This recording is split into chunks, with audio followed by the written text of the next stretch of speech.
హిందూ ధర్మం మీద, హైందవ సాంప్రదాయాల మీద దాడులు తరచుగా జరుగుతూనే ఉన్నాయి. కొన్ని భౌతిక దాడులు అయితే, కొన్ని సాంప్రదాయపరంగా దాడులు జరుగుతున్నాయి. అయితే ఇప్పుడు కొత్తగా వస్తున్న టెక్నాలజీని కూడా దానికి వాడుకుంటున్నారు. ఒక్కసారి ఈ పైన రన్ అవుతున్న వీడియోని చూడండి. హిందూ దేవీ దేవతలను ఎంత ఘోరంగా అవమానిస్తున్నారు. ఇది కైలాస పర్వతం అంట. అందులో కనిపిస్తున్న దేవీ దేవతలను చూడండి.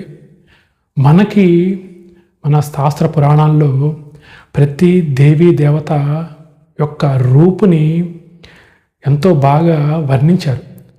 సశంఖ చక్రం, సకిరీట కుండలం, సపీత వస్త్రం, సరసీరు హేక్షణమని విష్ణుమూర్తిని ఆపాదమస్తకం పాదాల నుంచి పై వరకు ఆయన వేసుకున్న బట్టల నుంచి కూడా వర్ణించారు మన ఋషులు. అలాగే లలితాశాస్త్రం చదివితే అమ్మవారి ప్రతి వస్త్ర అలంకరణ కూడా వర్ణిస్తారు. ఆవిడ పెట్టుకున్న ముక్కు పడగ నుంచి పాదాలకు పెట్టుకునే పట్టేల దగ్గర నుంచి ఆవిడ కట్టుకున్న చీర దగ్గర నుంచి అన్నీ వర్ణిస్తారు.